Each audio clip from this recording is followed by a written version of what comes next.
Trying to cut that tree right there and land it somewhere in this vicinity.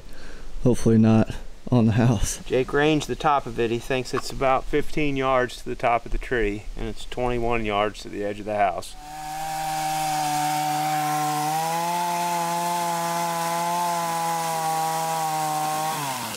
Picked a good day for this. I'm ready.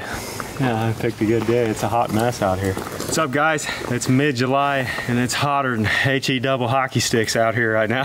It's like 95 today, and we've been cutting brush most of the day off and on with my new chainsaw, and I don't really know what in the heck I'm doing, but it's worked so far and it hasn't broke yet. Anyway, welcome to the cabin. We just bought this place a couple of weeks ago. Been pretty excited about it. Lived in the same place for the last 10 or 11 years now. Been renting since, oh man, since I started working for Bill at Midwest Whitetail. It's kind of a funny story. We saw a few big bucks cross basically through this driveway on this place, and we got a hold of the lady that owned it at the time. It's a house on like 3 acres of land, and we asked her if we could come in here and hunt, and she was like, sure, go right ahead. And we ended up becoming pretty good friends with her, and she just texted us out of the blue. Actually, she told Jake and Ted that she was going to sell it, and then she texted me and asked me if we'd be interested in it, and I was like, heck yeah. So we ended up buying it from her, and like it a lot because it's not very big. Obviously it's only 3 acres, but there's deer right here around the house. I mean, like trails literally like 30 yards from it. It's a bunch of good habitat, not just on this property but around it too. So oh yeah, yeah. Getting the stuff that's cruising through. Most of it is timber on this property. Most of the 3 acres is, but there's a little bit of grass and like CRP and stuff around the edges on the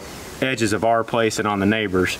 But we're cutting a bunch of brush right now, trying to make more room for where Ted's got a load of rock coming in the next day or two, and we're going to lay a bunch of rock out here so we can park our boats. You know, Greg can pull his camper in here next to the house if he comes out to visit or anything like that. We got the interns moving in, yeah, so we're going to need some more parking space, just freeing up a little bit more. Yeah, Nick will be here tomorrow night actually, so y'all will be meeting him, and then Keith will be here in August. So should have a pretty good crew for the fall, but that's going to be coming up on the channel real soon. We'll introduce you guys to the interns, but right now we're cutting brush, and we're going to actually go back in here into our woods before it gets dark and see if we can open up this canopy a little bit. Most of these woods is all closed canopy forest. I mean, there's a ton of acorns and stuff in there, but it's really mature hardwoods. There's no not cover at deer level, no, turkey level. No, it's all just super wide open. As you're walking through, you can just see how, like during the fall, you can see 200 yards through here. Yeah, it's overbrowsed. I mean, it needs sunlight hitting the ground. So we're gonna do what little we can with our 3 acres and try to improve it in here behind the house. Like I said, the deer are already using it, so maybe we can sweeten the pot a little bit. We're gonna run back there, start cutting on that now, and then here in a few minutes we'll update you all on kind of what our plans are for the rest of the summer. It's like 100 degrees out right now, but we're making a little rabbit trap for when it's negative 15 during the winter. We'll be pounding bunnies off these little brush piles. Jake's planting his little rabbit honey hole out here in front of the house, taking all this brush and piling it up on these old pallets out there.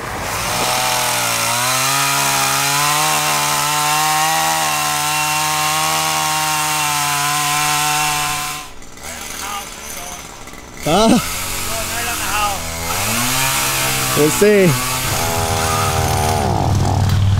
Oh.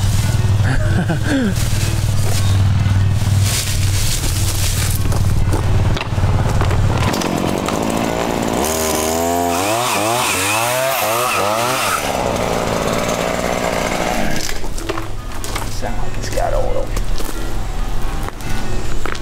Not the Ryobi. Ryobi's having a little episode here. Having another episode. I don't know that it needs oil, but I'm gonna put some in it. I just filled it not too long ago. I ran it quite a bit this morning, so.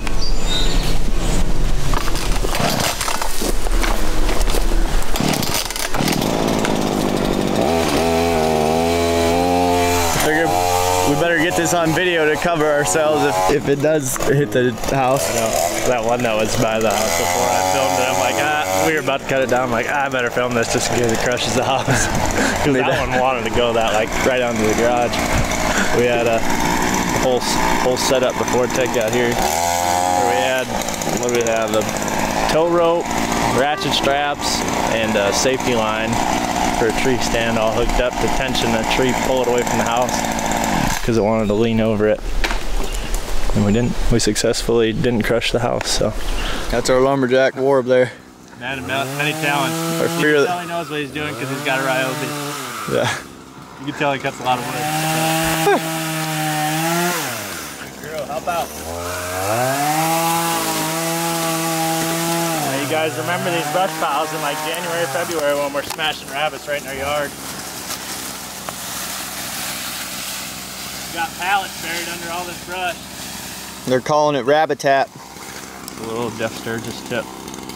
Just throw some pallets on the ground, cover them up with brush, and the rabbits just make themselves a nice little home. We'll be shooting them probably right in the driveway here, I'd say. We got big sticks, little sticks, everything they want. Made some salmon tonight, huh? Yeah, it's not my best work, but it'll do. Can't wait to eat it.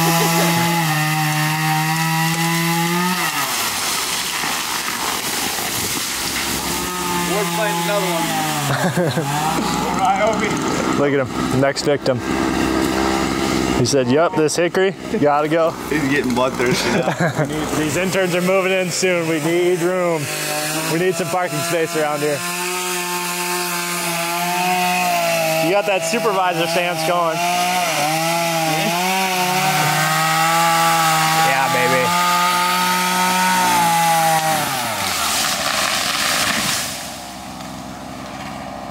Got it. All right, where do you think we ought to start at? Cut that. We'll just start with the smaller stuff. We'll probably put a little more thought into the bigger stuff. Be thinking about the big stuff then. Try to lay some of the tops. I'm gonna cut like these two behind you, this mid-story. I'm gonna cut some of these out so we can get some sunlight right here.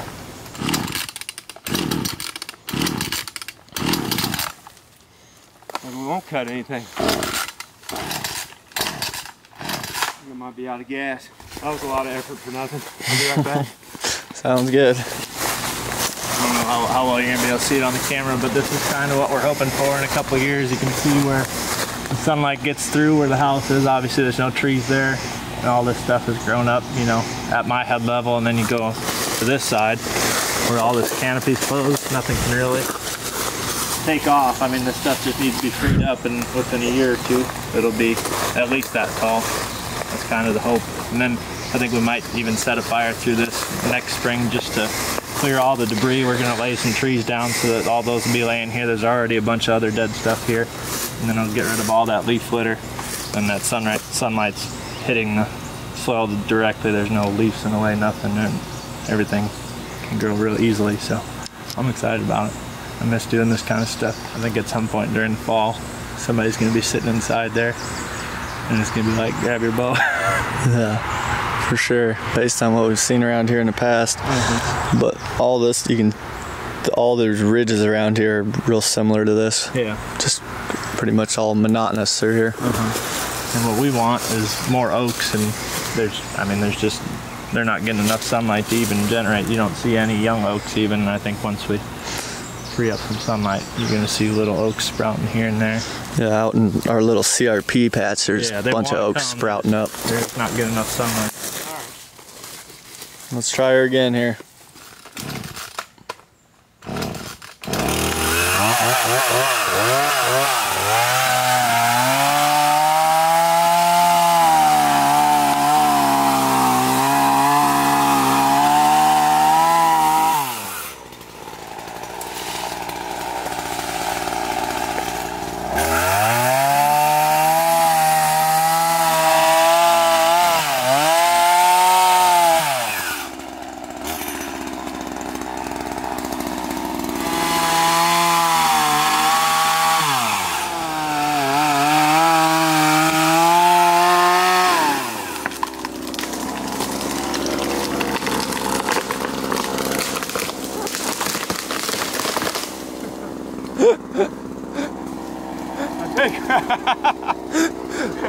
A little high. I think we ended it, Jake. Oh, geez. I like that. Oh, perfect. That's disturbance right there. I think ideally it would have been a little lower. Oh, you didn't want to up 7 foot? That's just inexperience.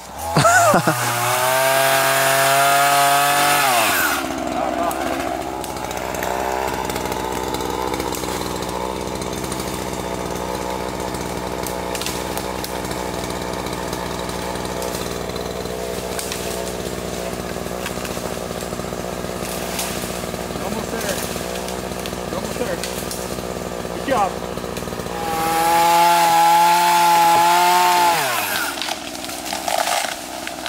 Perfect. I like that one. That's my favorite one so far.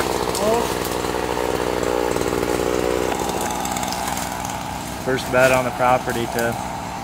You said it wasn't here the other day when you hung the camera? Nope. Hung it right there. Kinda cool. It's like flat. And then right when the lip of the hill, there's a pie drops down what, 2 feet? 2.5 feet. Make a bed right here, and like you wouldn't be able to see them from the house, but if they were 2 yards that way, you'd probably be able to see like a doe's ear sticking up, or a buck's antlers. But just being over a little bit of terrain like that, you can't see them bedded right here. Really can't see them now from the house. Which is good. I think it'll make them feel more comfortable. Oh yeah, that'll thicken up a lot right there. Nice thing about owning small acreage too is we can micromanage everything. Like if we don't like where one tree is, we can just take it out, you know. Yep. We're probably going to end up taking that big hickory at some point. But that's probably good enough for now. I mean, I've cut down a bunch of them. We got time to think about it. So. Yeah.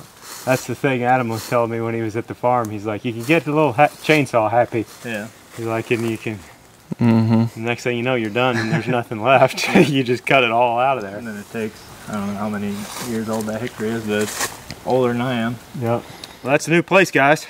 We're pretty stoked. Our plans for the rest of the summer, well, we've got interns coming in. Like Ted said earlier, Nick's coming in tomorrow. So we'll introduce you guys to him here in the next couple days. Nick from West Texas, correct? Yeah, old Texas boy, old Marine. Texas Marine. He's a good egg. He'll be here tomorrow. You guys are gonna like him. After that, we're gonna start scouting. Last year we got a little too overextended. At the end of the season, I think we all pretty well agreed that we bought too many tags and we're going to too many places. So The results spoke for themselves. yeah, we had too many irons in the fire. So this year we're scaling back a little bit. We're not going to hunt as many states. We're probably going to hunt more at home like we used to, kind of in the Midwest whitetail days. Probably hunt 1 or 2 other states. If we get the opportunity, if we're lucky and we fill some more tags than we're expecting to, then we can. I mean, the nice thing about hunting whitetails is just about every state is over the counter, so you can. I mean, if you fill your tag, you can just go. So. Yep. We're gonna go look for some bucks now, though. You guys got to go get your salmon. That's right. We're still going to be going to other places and even some new places, but we're just not going to bounce around as much as we did in the past. So lots of scouting content will be in our future here in the next couple weeks. We talked about it a little bit earlier, but we can look back at the last 10 years. Yeah.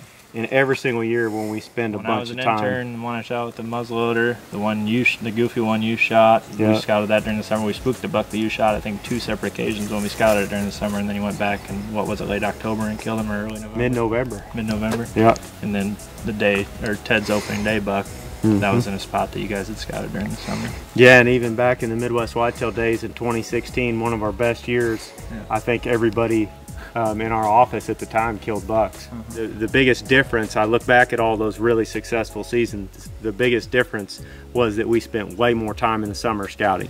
And I guess I don't know that it necessarily has to be summer. We just don't have time to scout during the spring because we're turkey hunting all over the place, but just off-season scouting in general. We're going to be going to some existing good spots that we know about where we know there's some big bucks. We're going to be putting cameras on them in the next couple weeks. And we've got a handful of brand new spots where we've never been that we're going to go into as well. So we've got a nice inventory of areas that we've got some knowledge about going into the season. And we'll probably hang a bunch of cameras right now that we'll just leave until the end of September. But thank you guys for watching. We'll see you on the next one. Time to find some bucks. Time to find some bucks, Jacob says.